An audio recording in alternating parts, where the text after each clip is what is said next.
This is the big one. How does Raditz fare when we get to the end game? Hey guys, MasakoX here, and it's time for October's What If Week! Yes, I know, it's a little later than the past What If Weeks, but there is a good reason for that. I've been hard at work at Final Fantasy VII Machina Bridge Season 2, and expect that by the end of the month. And also, by the time you're watching this video, I will most likely have landed in Chicago for the rest of the week. Actually, in fact, I'll probably be in the air when this video goes live. Anyway, that's not the reason why we're here. Today, we are just going to be looking at this magnificent and rather sentimental opus. Much more so than I ever expected when I started this back in April. What if Raditz turned good? I never expected there to be so much love for this scenario from you guys. I especially didn't expect there to be a fan club on DeviantArt. No, seriously, I'm not joking. There is a fan club. Link to it in the description below. Let's get this popular, guys! Thank you so much for the support and fan art. And if you do have any fan art that you wish to share, be sure to share on my Twitter @MasakoX, and I will collate it all together. This is whether you've actually sent it before or just new. It'll all come together in a final fan art compilation video that I will do when we've wrapped things up. Right. Let's get recapping. Where we last left off, Raditz had been pummeled by Majin Vegeta instead of Goku, in order to finally settle the grudge that had been festering since the days of the Saiyan saga. Man, that seems like a long time ago now. With that out of the way, Vegeta's conscience had become clear, and he suddenly realised that he had to rid the world of Majin Buu, like he does in the anime, but as we know, that didn't work out so well for him. Bulma and the gang summoned Shenron, and then wished back anyone that was caught in the crossfire between Majin Vegeta and Deborah. Anyone back up to life, like in the anime. Out in the wasteland, Goku and Raditz get their bearings together, and thanks to the powers of instant transmission, they are then teleported up to the lookout to try and figure out what is going on. That, and to make sure that Raditz gets patched up. Thank you, Dende. In this timeline, since Goku is not damaged, he is able to do what he's supposed to do a lot faster. He can sense that Shenron's been summoned, and he goes down to Earth to stop Bulma from actually asking for any more wishes. And no, this is not Goku being cruel or anything. This is to ensure that after all the cataclysmic damage that has been ensued from Majin Buu, they can actually get things sewn up a lot quicker, so 4 months instead of a year. Afterwards, most of the crew end up on the lookout.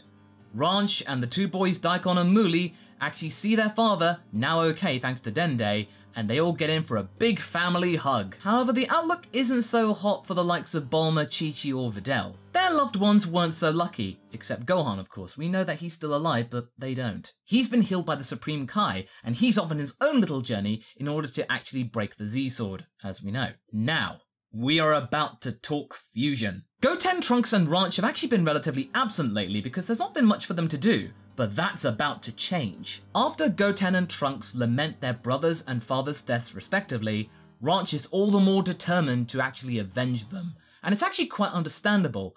Gohan was actually really caring to her. Gohan was a really good kind of attentive uncle when she was just a baby and a toddler. And Vegeta is Trunks' dad, so yeah, she's kind of got to be sad about that because after all, she and Trunks have a little bit of a crush for each other. That is what we call empathy. One little byproduct from all this is that Goku hasn't resorted to Super Saiyan 3 yet, and since he hasn't done that, he actually has a little bit more time to do what he needs to do on Earth. He is able to much more calmly teach the kids how to use fusion. Piccolo's there too to help out, but he doesn't have to actually be as responsible as he was in the anime. Remember that comment I talked about in part 5 from B Charizard 1 about the future and what happens with fusion?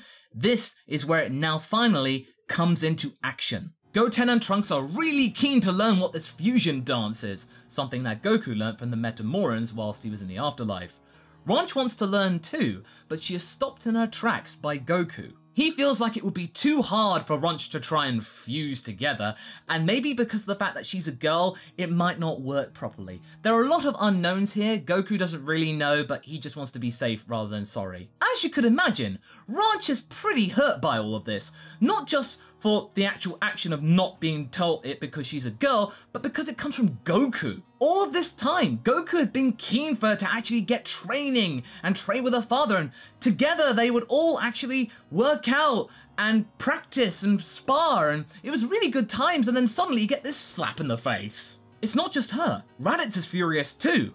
He goes up to Goku and demands that she gets to learn the fusion dance right there and then. In fact, Raditz is about to punch Goku in the face for it, but Ranch actually holds him back.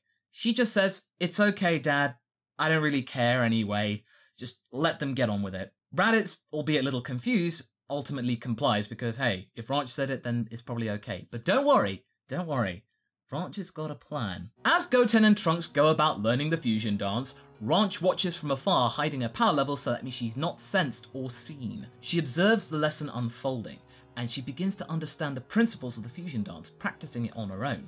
She is a lot more studious than Goten and Trunks. After pretty much getting the idea of the fusion dance, she walks off to another area of the lookout to practice more on her own. Before the boys can continue, however, Goku can sense that Buu and Babidi are up to no good. Not only that, but Trunks has to get the Dragon Radar in case Buu and Babidi are going straight for it and try to destroy it. So yeah, as you know, Goku has to distract them by going even further beyond! And as that's going on, Raditz is checking on Ranch to see whether she's okay. She is, and this is when she reveals her plan to her father. "Oh, good, Ranch, that's why I'm so proud to call you my daughter.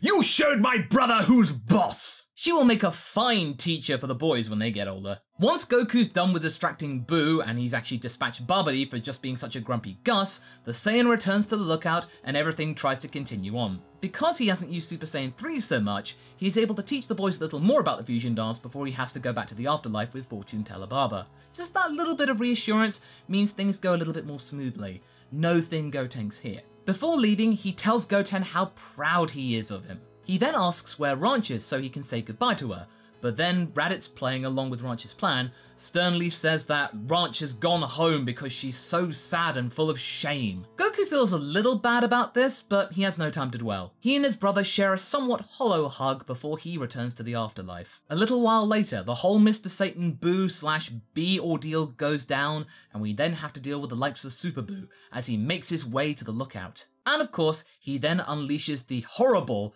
Earth Extinction attack. With Goten, Trunks and Piccolo now in the Room of Spirit and Time, it's up to Raditz to lead the charge against Super Buu. He then goes Super Saiyan 2 and proceeds to lay the smackdown on Super Buu for a good long while. However, Buu's regenerative abilities slowly get the upper hand against Raditz. He begins to tuck her out, and before too long, Super Buu has a lot more strength and stamina than Raditz does, despite the Zenkai boost he got after his tussle with Majin Vegeta. It's just not enough. Super Buu smacks him to the side and he is knocked unconscious. But Super Buu is fixated on the rest of the gang and he's about to turn them all into candy. Once that's done, the three remaining people out on the lookout are Raditz, Launch, and Ranch. As well as Daikon and Muli. Thankfully, they were tucked away somewhere. In a last-ditch effort to try and scare Super Buu away, Launch then actually fires her gun straight at Buu, and yeah, of course it does nothing, but it goes to show that even blue-haired Launch can actually stand up to any kind of fearful situation. This is supposed to be the opportunity for Raditz and Ranch to escape.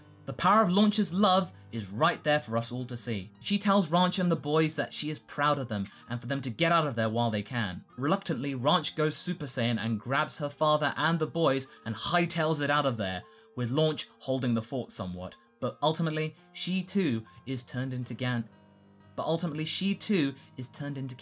We then fast forward to the first battle between Super Saiyan 3 Gotenks and Super Buu. After dropping off her father and the boys, Ranch returned to the lookout to try and see what was going on. Raditz is still unconscious at this point. This fight has been all over the place, even breaking the dimensional barrier between the real world and the Room of Spirit and Time. That's a big deal. Gotenks, as usual, has been doing his really trippy, wacky attacks to try and distract Super Buu and destroy him, but ultimately, because of the strong power of Super Saiyan 3, his fusion time begins to dwindle and a lot faster than normal. The fusion breaks and the two boys are left defenseless. Buu then surprises them both and says that he will wait for the two to be able to fuse again, so that means he can have a decent battle and also get a more effective and delicious absorption later on. Whilst Buu is actually being noble, Ranch then appears out of nowhere and blasts Buu in the back, probably thinking Buu was about to absorb them both right there and then, but getting it kind of wrong. Buu is absolutely furious, and he just turns around to Ranch and is about to absorb her and turn her into candy as well. Suddenly, before Ranch is turned into chocolate, Trunks leaps in and catches the blast, and he is actually turned into candy instead of Ranch. He sacrificed himself for her. Oh my god, how noble! The spoiled brat actually doing something selfless. Ranch then yells at Goten that the only way that they can beat Super Buu now is for those two to fuse as well. He's quite surprised that Ranch actually knows how to do it, but this is not the time to be asking questions. Ranch then tries to convince Buu Trunks that if he just waits a little bit longer, so that means they can fuse again, she will give him all the candy he could ever want. Now polluted by Trunks' pride and selfishness and snobbiness, Buu Trunks actually takes the bait. We then see Goten and Ranch fusing, so yeah, we're gonna get it, and we then get the fusion that is Ranten! And yeah, okay, for those of you who actually want to see what a Trunks and Ranch fusion would look like, here's Ronks. Ranten's fusion is a very potent one because that blood connection is so important. It makes the efficacy of the fusion even greater. And also, thanks to Ranch's level-headedness and determination, Ranten is a lot more rational than Gotenks. This ensures that things are a lot more conventional in their scope. We also don't see Super Saiyan 3 Ranten because she realized as Super Saiyan 3 Goku was fighting Buu, it drained energy really quickly and it would actually be kind of useless, so it's not really worth your time. So instead, the fusion is able to master Super Saiyan 2. Why is Ranten able to do this?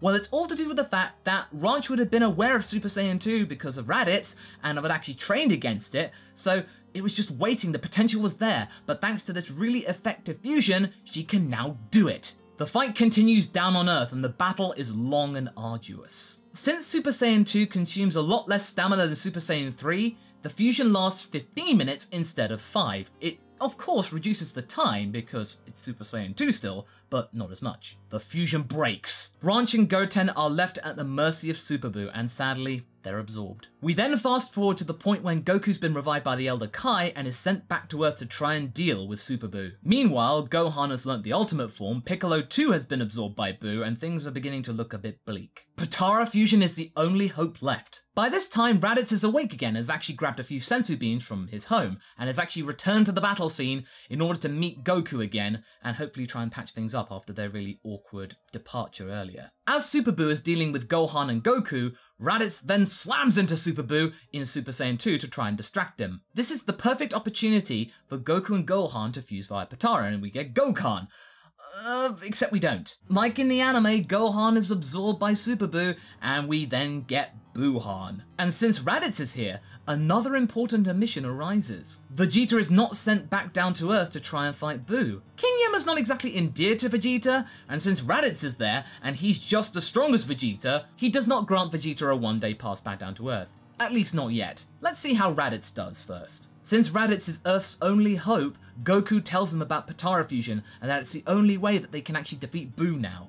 The resulting fusion is a very big and significant one. The two sons of Bardock now combine to form one, Raditz! This fusion, like the one with Ranten, is even more effective than Vegeta because blood connection, especially because they are brothers. It's emotionally, narratively, and physically much more potent and significant, and oh my god, the feels in this situation would be really strong. The resulting battle between Raditz and Buuhan is even more one-sided than with Vegeta. Yes, we get Super Raditz, and we also get Raditz being absorbed by Buuhan, and the plan still goes ahead, but the big difference this time is that Vegeta isn't around to screw things up. And this is all down to the fact that Raditz is a lot more cautious, logical, and able to work together with his brother. That's kind of a big thing. Once Buuhan has reverted to Super Buu, Goku powers up to Super Saiyan 3 and Raditz to Super Saiyan 2, and together they blast Super Buu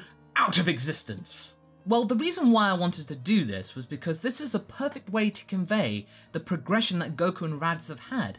Initially, when they first met, they were mortal enemies despite being brothers, but now they were working together, the sons of Bardock as one, against the forces of evil in the universe. The ultimate rites of passage. And don't worry about Vegeta, he'll get wished back with the Dragon Ball, so yeah, he'll still be around, don't worry. We are left in a bit of a quandary. What to do with all of this? Now, originally, I kind of wanted to end the scenario right here because, like I said in the Kid Goku scenario, I didn't really want to cover Super in this actual adventure. However, there's been such an outpouring of emotions for this tale, and for this not to end, I'm really struggling and... Okay, go on then. We'll carry on into Super, okay? Okay, one more time next month. We will cover the Super arc as much as we can, probably up to the Tournament of Power. With Ranch and Goten being able to fuse together to form Ranten, they have shown their fighting spirit. Goten is a lot more confident, and Trunks has actually got some strong rivals in order to train with. Those three children are chock full of determination, fighting spirit, and cooperation. They are going to be knocking on the door of Super Saiyan 2 in no time. They'll have easily achieved it by the time we get to Beerus. But yeah, let's do this all one more time next month. So what do you guys think? Are you guys excited to get one more round of Raditz? What would you like to see in the next part? Leave a comment below and let's get this discussion going. Anyway, I hope you enjoyed this video. Until the next one, be sure to like and subscribe. Catch you later!